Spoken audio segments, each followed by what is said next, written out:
Hey everybody, this is Andy from Attack of the Killer Podcast doing this month's Killer Critiques.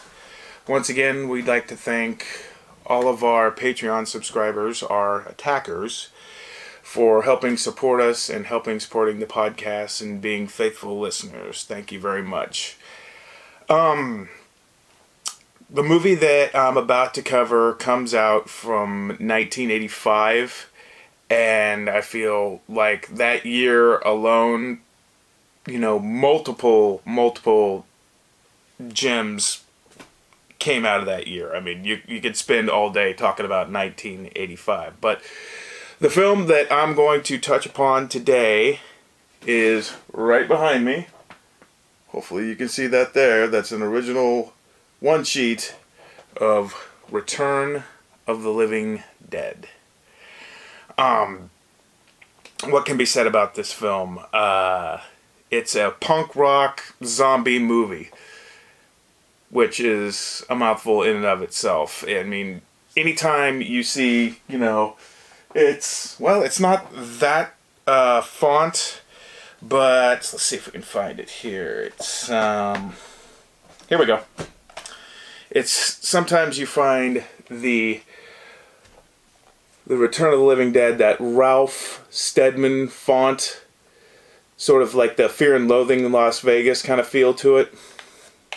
Yeah, that one. Anyway, I've got a lot of notes, and hopefully I don't deviate away from the camera too much because I have to write stuff down.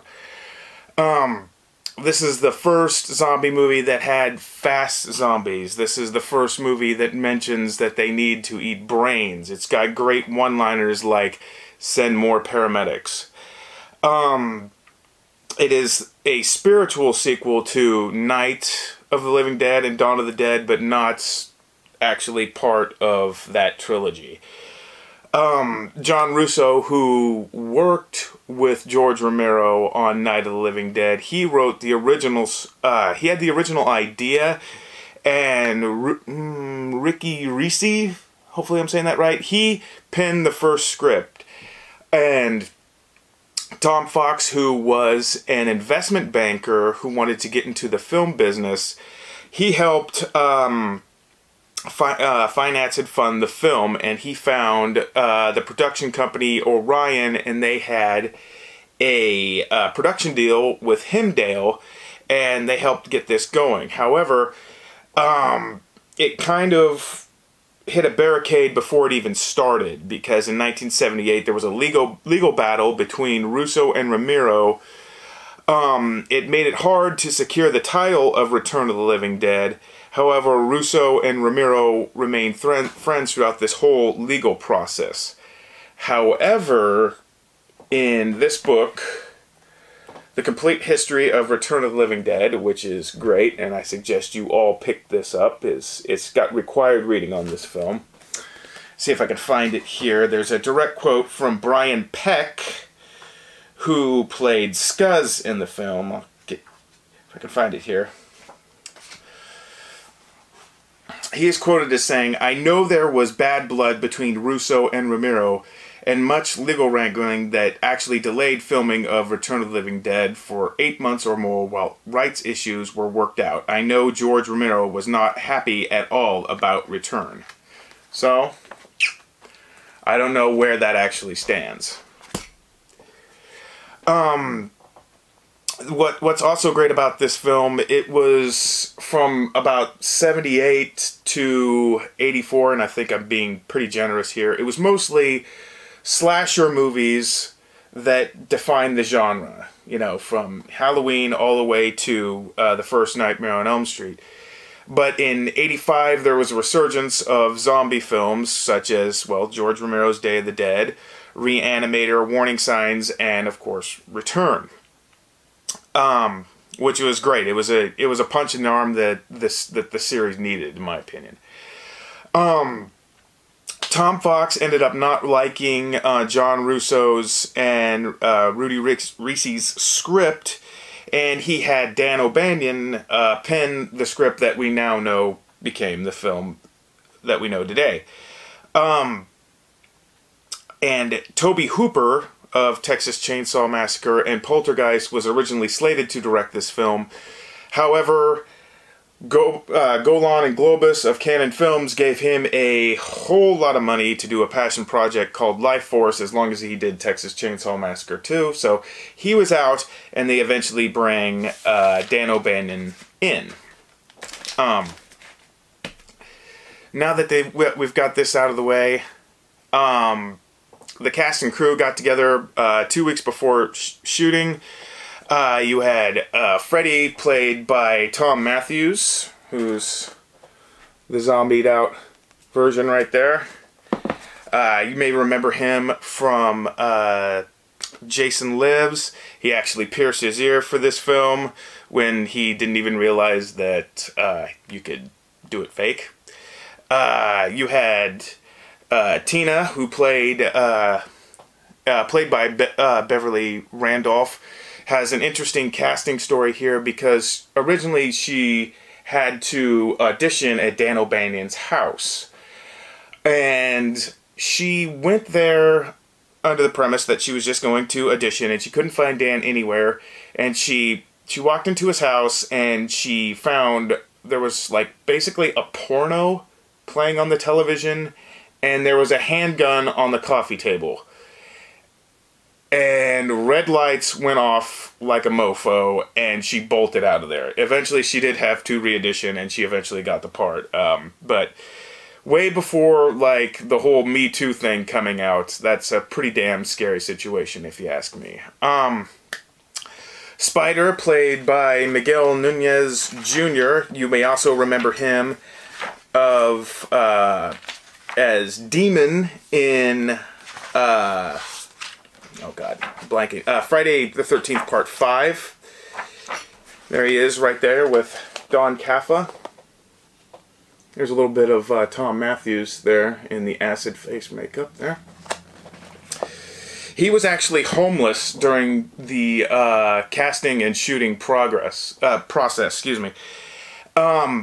And he wore this outfit to the audition that eventually Beverly Randolph ended up wearing in the film, which is a little weird. Chuck, played by John Fillman, he plays the sort of mod character. He wore a suit. He was the guy that kind of really stood out from all the other punks that were cast. Casey, played by Jewel Shepard, she was really cast as trash because Dan O'Bannon saw her in a strip club. But eventually she got recast as Casey because she just was really kind of tired of getting naked. Scuzz, played by Brian Peck, a photo I didn't show you earlier, but he's the one with the mohawk. He's known for his more nerdy roles. Trash, played by Linnea Quigley, and if you watch and listen to the show, and if you don't know who Linnea Quigley is, I don't know what to tell you. She had to do a striptease in her original casting, and when she was dancing upon the tombstones, all, you know, in her birthday suit, she was actually dancing to Nasty Girl by Vanity.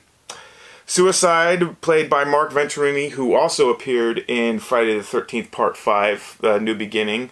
Rest in peace. He was cast as Suicide, and he had the whole odd real haircut. I'll show you later.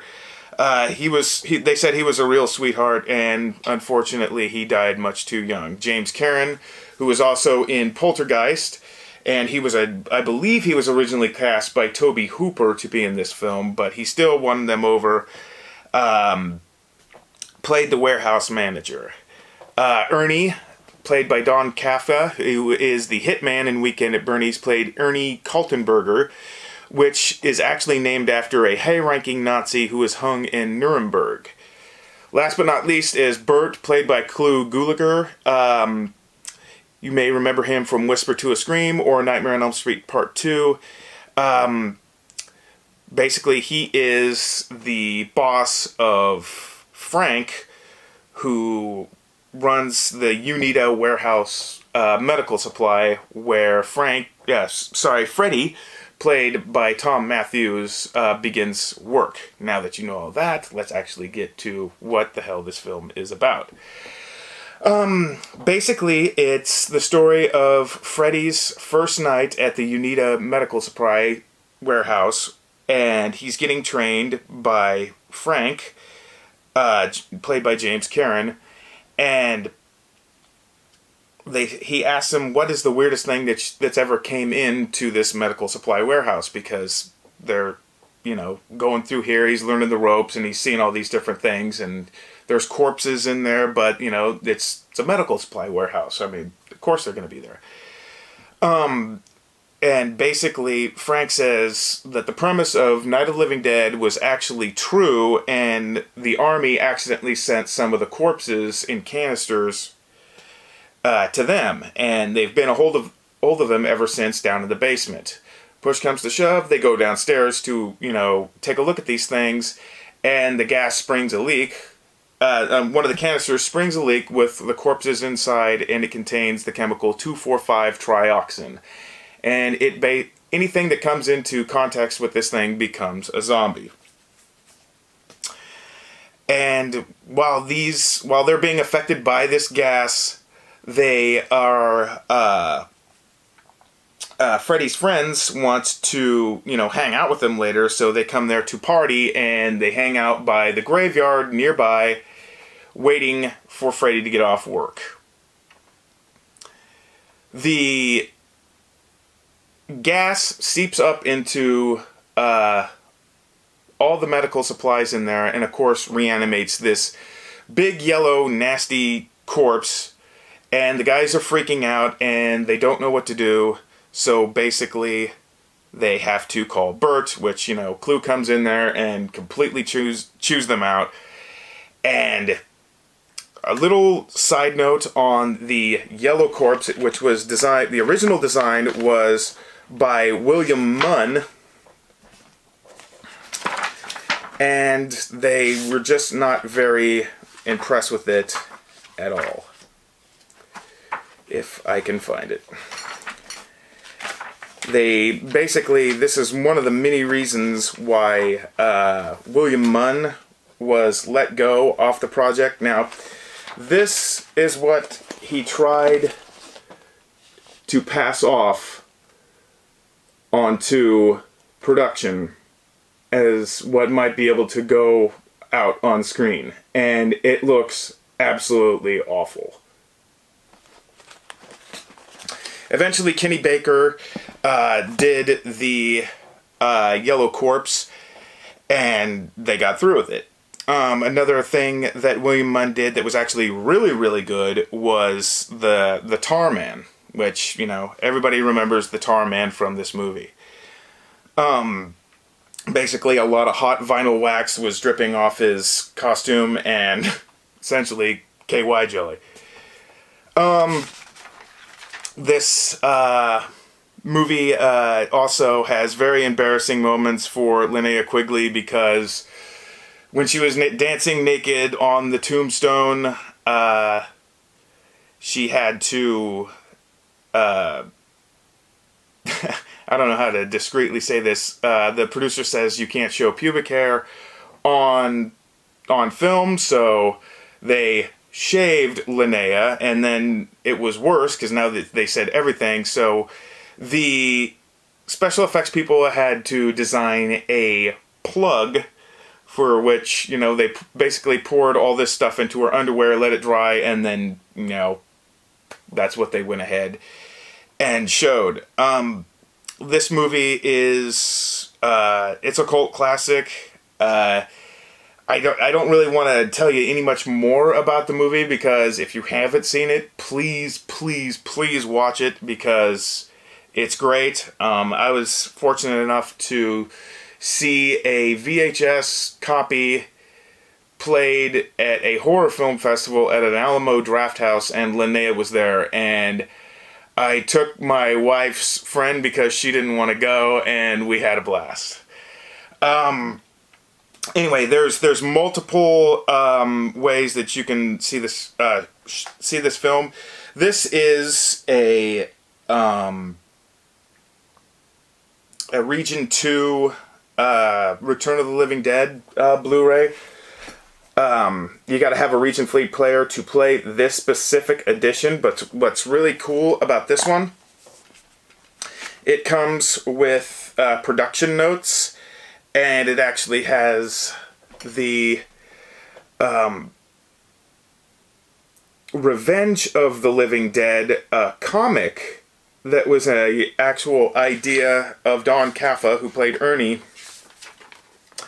And in this version, at the end, where you believe that Ernie is going to shoot Tina in the head to spare her, you know, from being turned into a zombie, he instead shoots Freddy, and they realize later on that Spider is alive, and the film, the eventual film that he wanted to make that unfortunately did not happen, it stems from that storyline. But I don't know how they're going to survive a nuclear attack, which pretty much ended the movie. So, well, I'm sure you can write your way out of anything, right?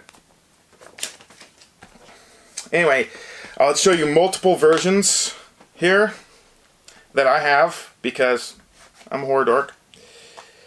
This is the Hemdale VHS release of Return of the Living Dead, and it's the Do You Want to Party scene where the 2,4,5-trioxin rain gets is infused with the rain, leaks into the ground, reanimates all the corpses in the cemetery. And to me, this is I always found weird. How is a person that's been dead, you're already a skeleton, how do you have eyeballs? How do you have eyeballs in a skeleton? You wouldn't even have eyelids to open to show said eyeballs. But whatever. There's the back.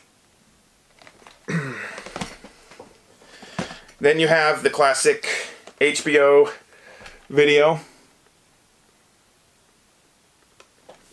Not much on the back, but there it is. You have the Thorn EMI clamshell case. Another just classic version right there. And you also have the gorgeous, which unfortunately I was a little too late to the party to get the poster with it, but the Shout Factory release. This also has the More Brains documentary, where you can get a lot of the information that I'm telling you. This has the work print, you know, the Horror's Hollow Grounds, all sorts of really, really good stuff on here. I mean, if I suggested that you do get one version of this film, I would get this release, the Shout Factory Return of the Living Dead. And of course we have the actual, just the single More Brains Brian Peck documentary that he produced. Lots of good stuff in there. And just your old standard, this is the first one that I got. Just really love the movie. So another thing that I've been showing you a little bit out of this, of course I believe I showed you this before, but here's another look.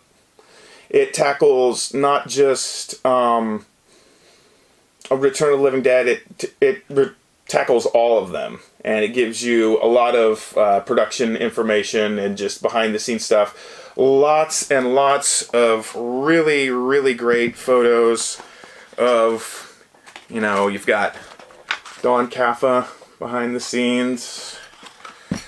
Let's see. There's Jewel Shepard as Casey.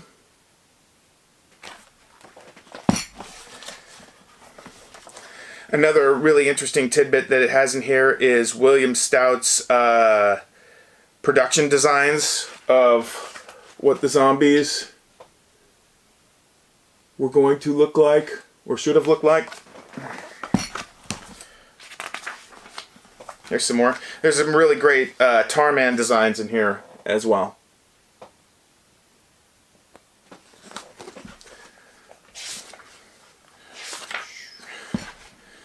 Let's see if I can show you something else here. Here's Dan O'Banion directing Linnea in the flesh.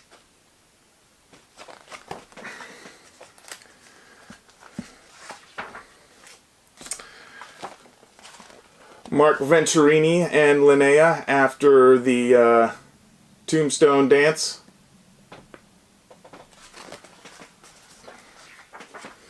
The great Half Corpse, designed by Tony Gardner.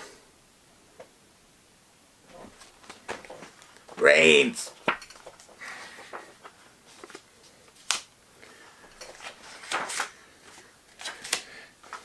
Here is the Yellow Corpse attacking Clue with his big yellow butt.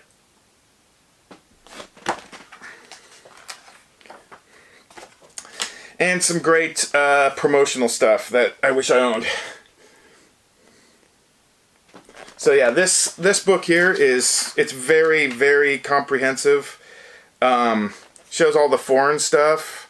It's got some great foreign posters in here. Really, really cool. Another thing that I actually have that I want to show you guys on this film. I have the Spanish lobby cards. Here's, hopefully you guys can see that really well. There we go. That's Mark and Linnea. She's saying, "I like it spooky." Have some fucking respect for the dead, will you?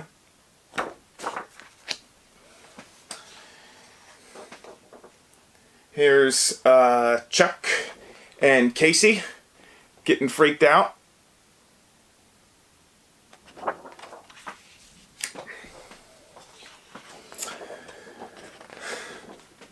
There's the crew trying to get out of the acid 2,4,5 trioxin rain.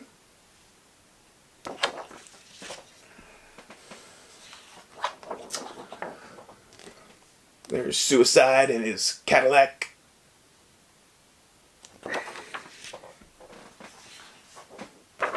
Miguel, Brian Peck, and Clue at the mortuary, Ernie's mortuary, wanting to know what the heck's going on.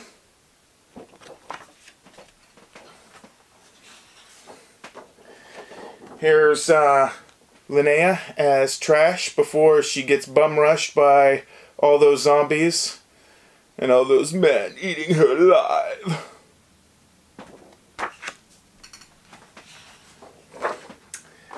Here's Don Caffa and Beverly and Miguel inspecting Tom Matthews' back where the blood is pooling up because he's literally dead, but still alive. Zombies.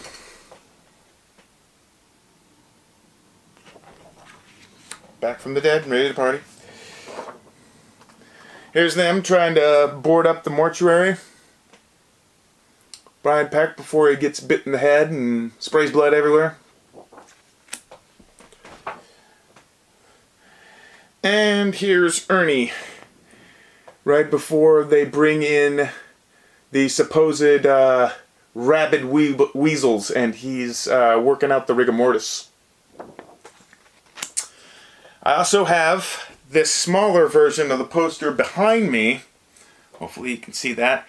This is a smaller promotional poster that I was fortunate enough to have Linnea Quigley sign as Trash back in 2015. And opens August 16th everywhere, probably 1985.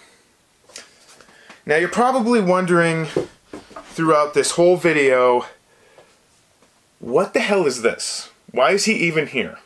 Why does he have a chiming monkey on the edge of this table? Well, I'll tell you why.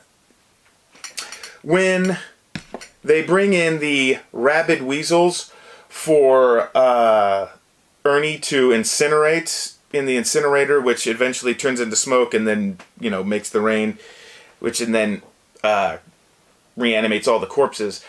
In order to, basically, it wasn't rabid weasels, it was body parts, and they needed to show that the body parts were still reanimated no matter how much they chopped them up.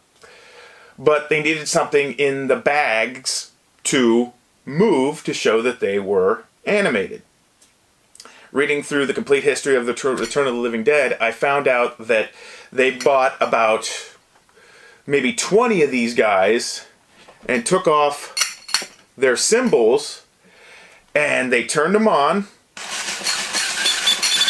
and that was what was making the motion in all those bags to make it seem like there was a bunch of body parts moving around.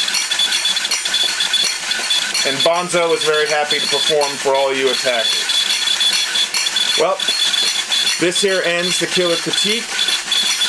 If you haven't seen this movie, please go watch it. You shouldn't be disappointed.